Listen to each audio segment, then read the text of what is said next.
রাত 3টা পর্যন্ত বসে থেকে ছেলেকে ড্রয়িং করে দিয়েছি, তাই এখনও শেষ করতে পারি নাই।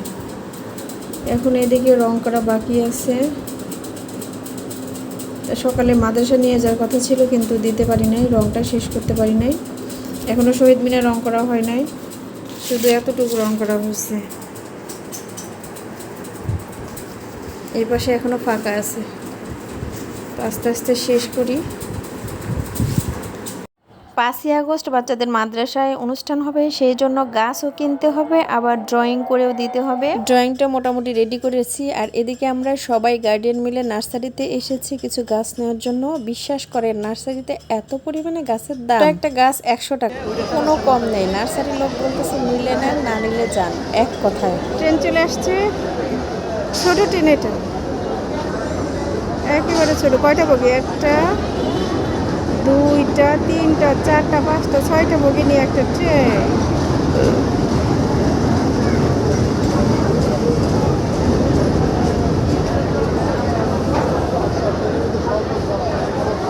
তাহলে যাত্রী দিয়ে ভরা, অনেক অনেক দাঁড়া আছে।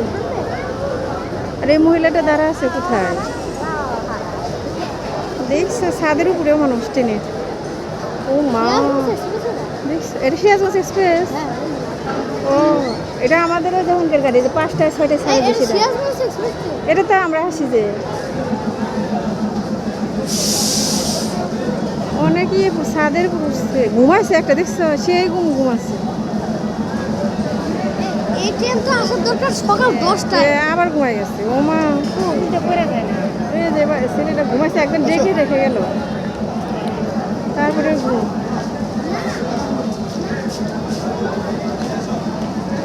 মার্সেল স্টেশন থেকে যেতে যাচ্ছে না, মেলার ভিতরে একের পর এক ট্রেনের শিডিউল আছে, সে প্রত্যেকটা ট্রেন দেখবে তারপরে যাবে। এদিকে একটা ট্রেন কিন্তু ক্রসিংয়ে আছে, আর ওদিকে কিন্তু সামনে থেকে আর একটা ট্রেন আসছে।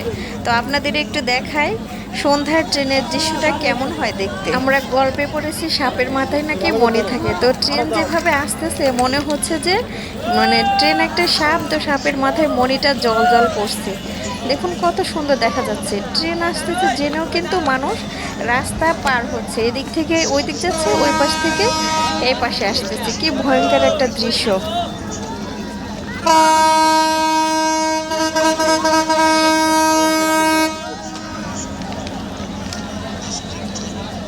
ওই শাকিল ভাই, শাকিল ভাই, ওই শাকিল ভাই, ট্রেন এই লাইন দিয়ে যাবে। ওই চলে যাবো, আয় আয় আয়, উঠতে বলবো।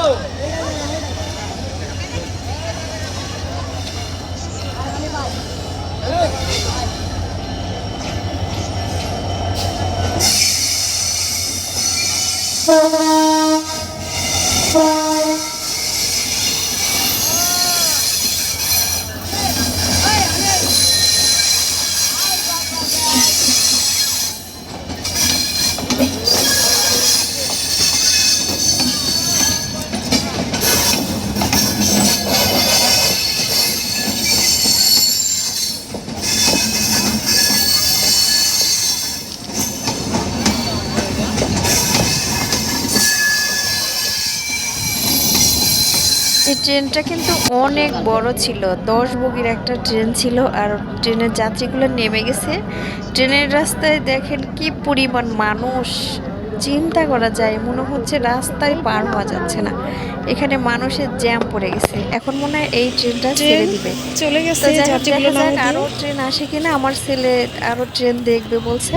তোর বাবা তো বলছে যে মানে বিরক্ত হয়ে যাচ্ছে যে এত ট্রেন দেখার কি আছে, তার ট্রেন এত পছন্দ। বাচ্চা মানুষ কি বলবো, এক এক সময় এক এক মতিগতি হয়। তো দেখি আর ট্রেন আছে কিনা, আর ট্রেন দেখা যাচ্ছে কিনা। তো আপনারা কিন্তু সাথেই থাকবেন। আজকে সারাদিন কি করছি না করছি সবই কিন্তু আপনাদের সাথে শেয়ার করব। প্ল্যাটফর্মে উঠে পড়েছি, এখানে দেখা যাচ্ছে কেউ আমরা বিক্রি করতেছে, ঝালমুড়ি বিক্রি করতেছে, আম মাখানো বিক্রি করতেছে, পেয়ারা মাখানো। সোজা মেলার উদ্দেশ্যে রওনা হচ্ছি। আর কোথাও দাঁড়াবো না, প্ল্যাটফর্মে দাঁড়িয়ে থাকবো না, অনেক সময় ধরে এখানে দাঁড়িয়েছিলাম। আর ট্রেনের শিডিউল তো 1 ঘন্টা পর পর হয়। তো আমরা আসার পরে কিন্তু 2টা ট্রেন মানে ছিল, দুইটা ট্রেন দেখা হয়ে গেছে, আপনাদের সাথে তো শেয়ারই করলাম। আর এখন যাচ্ছি মেলার ভিতরে। একটু হাঁটতে না হাঁটতে খালি জ্যাম পাওয়া যায়, হয় মানুষের জ্যাম, না হয় অটোর জ্যাম, এটার জ্যাম সেটার জ্যাম। তো মেলায় যেতে কতক্ষণ সময় লাগে দেখে, বেশি সময় লাগবে না, যাবো রিক্সাতে। তো এদিকে কিন্তু রিক্সা উঠে পড়েছি। এখানে কিন্তু আবার জ্যাম পেয়েছি, জ্যামটা ছুটছে। তো জ্যাম ছুটলে কিন্তু খুব সময় লাগবে না মেলার ভিতরে যেতে। আর মেলার ভিতরে প্রচুর পরিমাণে খাওয়া দাওয়া হবে। আর কী কী খাচ্ছি না খাচ্ছি সবই কিন্তু আপনাদের সাথে শেয়ার করব। মেলার ভিতরে ফুচকা, আইসক্রিম, ঝালমুড়ি, স্যান্ডউইচ, তারপরে চিকেন পাকোড়া, মোমো, এগুলো কিন্তু আমার খুব ভালো লাগে। আলুর পাকোড়া আমার কাছে কেনাকাটার চাইতে এই মানে ফাস্টফুড জাতীয় খাবার খুব বেশি ভালো লাগে আমার কাছে। প্রচুর পরিমাণে মেলার ভিতরে আনকমন খাবার থাকে, ওই খাবারগুলো আমার কাছে খেতে অনেক ভালো লাগে। আবার একটু না যেতে আবার জ্যামে পড়েছি, কি যে বাপরে বাপ অবস্থা। এদিকে যে অটোর ভিতর থেকে দেখছি যে শশা বিক্রি করছে, শশাওয়ালা। তো এখানে মানে সেলা শশা না থাকলে বিটলবন্তে যে বিক্রি করে ওগুলো থাকলে নিতাম। আর সবুজ নরম মনে হচ্ছে শশাগুলো, এই সবগুলোর চেহারাটা খুব সুন্দর ছিল। তো এই যে মেলার রাস্তায় অবশেষে চলে এসেছি, কিন্তু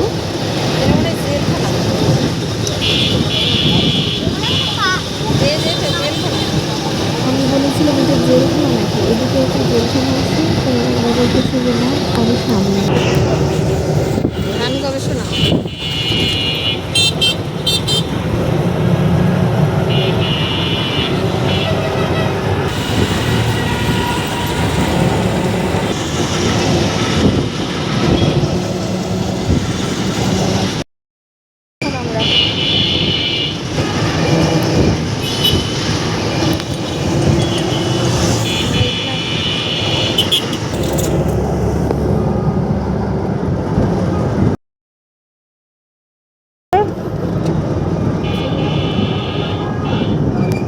তো রাস্তার মাঝখানে আপনাদের একটু দেখাচ্ছি রাস্তা। এটা হলো পপুলার হসপিটালের সামনে। এখন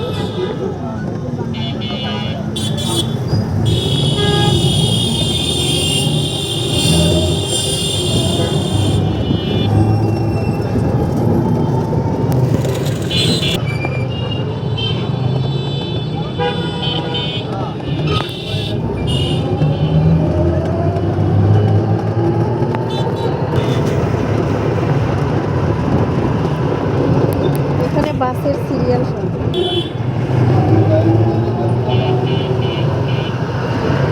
আল্লাহ, রাস্তার যে অবস্থা।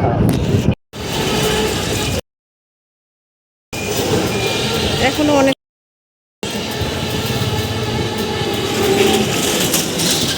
যাওয়ার ইচ্ছে ছিল না, কিন্তু ছেলে খুব জোর করছে, ছুটির দিন আজকে একটু ঘুরতে বের হবে, সেই কারণে।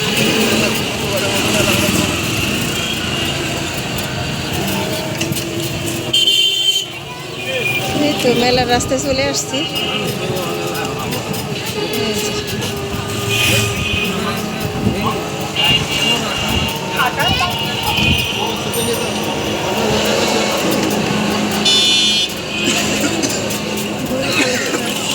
গরু ছাগলের হাট লাগছে, মহিলা মানুষ ছাগল।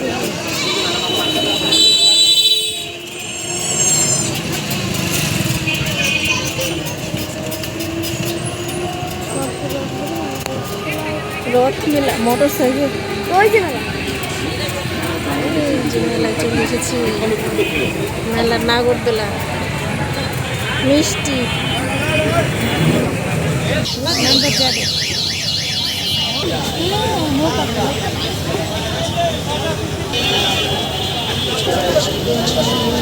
স্যান্ডউইচ,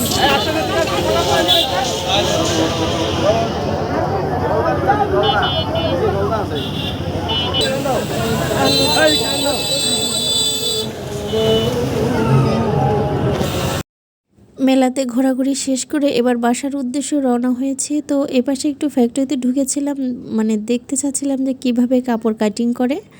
তো এখানে একটা প্যান্ট কাটিং হচ্ছে মনে হয়, এটা লেডিস সম্ভবত। তো এখানে একজন কেটে দিচ্ছে, আবার এই পাশ থেকে দেখলাম আর একজনও কাটতেছে। তো ব্যাপারটা আমার খুব ভালো লাগলো। ছোট ছোট কাপড় কত হিসাব নিকাশ করে সুন্দর করে রেডি করতে হয়, তারপরে না এটা ব্যবহার উপযুক্ত হয়ে যায়। তো যাই হোক খুব সুন্দরভাবে ফ্যাক্টরির ভিতরে কাপড়গুলো দেখলাম কাটতেছে। কাপড় কাটে কিভাবে, তো যেই দেখি একটা সালোয়ারের কাপড় মনে হয় দুইজন কাটতেছে, একজন এই পাশ থেকে কাটতেছে আর একজন ওই পাশ থেকে কাটতেছে। মাশাআল্লাহ, ঘোরাঘুরি করলাম, খুব ভালো সময় কাটলো। এদিকে অটোতে উঠে পড়েছি বাসায় যাওয়ার জন্য, আর অটোতে অনেক সময় ধরে বসে আছি, যাত্রী হচ্ছে না। দীর্ঘ সময় বসে থাকার পরে একটা লোক আসছে, তাও আবার এক গাদা বস্তা নিয়ে এসেছে।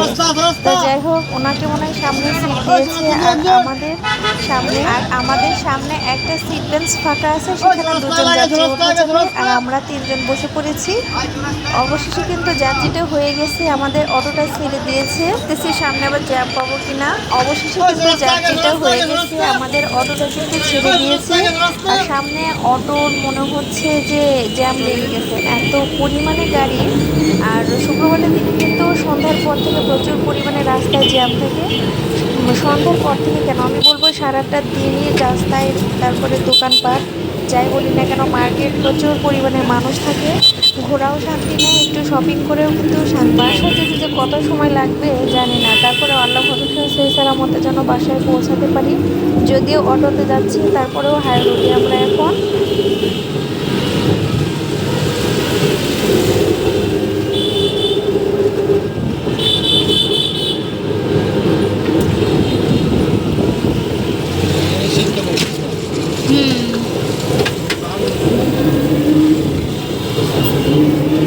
এই যে জুলাই খানা দেখতে পাচ্ছেন, কত সুন্দর দেখা যাচ্ছে। ট্রাক্টর কারণে দেখাইতেই পারলাম না।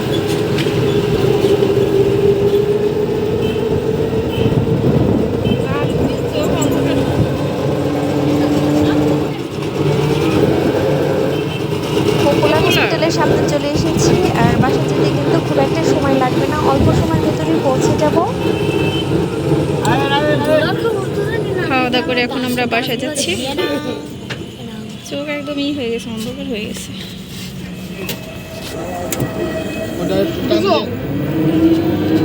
নিচেরটা একটু টান দিয়ে বসে, ওই আপনি বসারিটার দিকে একটু টান দেন, করে দেবেন। এদিকে টানলে একটু বেরাবো নড়ে না। ভিতরের দিকে গেছি তো, তাহলে বসানো করবে। আচ্ছা থাক, ও এই দিক না, হ্যাঁ থাকতে থাক। ওই দিক টান, আপনি সামনের দিকে টান দেন। সামনে তো যায় না মাথা, পাটা আছে এইদিকে বসে, ওই বসে পরে দেবেন। ভিতরে ঢুকে গেছে তো, অল্প একটু জায়গা আছে, মানে পাটা রয়েছে এগুলো।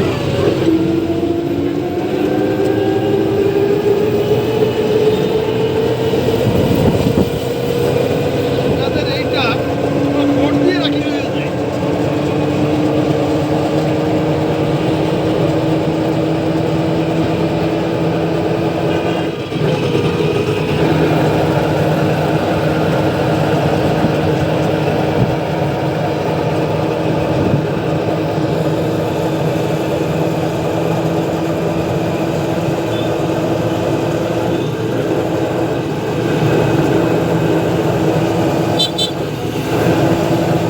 এখন আমরা কোথায় আছি বুঝতে পারতেছি না, অতিরিক্ত লাইটিংয়ের কারণে রাস্তার আশেপাশে দোকানগুলোর সাইনবোর্ডও বোঝা যাচ্ছে না। তো রাস্তাটা কিন্তু খুব সুন্দর দেখা যাচ্ছে, গাড়ি ঘোড়ার আলোতে পুরো রাস্তা একদম চকমকা হয়ে গেছে। রাতের সুন্দর দৃশ্যগুলো আপনাদের সাথে শেয়ার করছি, আশা করছি ভালো লাগে। রাস্তায় যখন বের হয় তখন কিন্তু সবই অচেনা হয়ে যায়, চেনা জিনিসও মনে হয় অচেনা লাগে। তবে যাই হোক না কেন, রাস্তার সৌন্দর্য আমার কাছে খুব ভালো লাগে। আর রাতে বিশেষ করে দুপাশে লাইটিং করা থাকে, রাস্তার তো লাইট থাকেই, তারপরে দোকানপাটের লাইট থাকে, গাড়ির লাইট থাকে, দেখতে অপূর্ব সৌন্দর্য। মাশাআল্লাহ, কত সুন্দর দেখা যাচ্ছে। আর পুরো সৌন্দর্যটা কিন্তু আপনাদের সাথে শেয়ার করছি, আশা করছি পুরো ভিডিও জুড়েই থাকবেন। আর এ পর্যন্ত যারা ভিডিও জুড়ে কন্টিনিউ করছেন তাদেরকে অসংখ্য অসংখ্য ধন্যবাদ, এবং লাইকটা দিতে কিন্তু ভুলবেন না। আর ভিডিওতে নতুন হলে অবশ্যই চ্যানেলটা সাবস্ক্রাইব করবেন এবং বেল আইকনটি প্রেস করতে কিন্তু ভুলবেন না। যখনই আমি নতুন ভিডিও ছাড়বো তখনই কিন্তু আপনার নোটিফিকেশন পেয়ে যাবে। 15তলা ভবন, মনে হচ্ছে যে পাখির বাসা, মুরগির বাসা, কবুতরের বাচ্চার বাসা, তাই না? জানালাগুলো কত ছোট ছোট দেখা যাচ্ছে। এত বড় ভবন দেখতে কিন্তু বেশ ভালোই লাগে, নিচ থেকে অনেক ভালো লাগে। আমার কেন যেন মানে উঁচু ভবন ভিতরে উঠলে মাথা ঘোরায় আর খারাপ লাগে। জানি না সবার ক্ষেত্রে এটা হয় কি না, তারপরে আমার বাসা 6তলা, কিন্তু আলহামদুলিল্লাহ ভালো আছি। জানি না আপনাদের কাছে ভিডিওটা কেমন লেগেছে, খুব সুন্দর সুন্দর ভিউ দেখানোর চেষ্টা করেছি, যদিও কষ্ট হয়েছে তারপরেও আপনার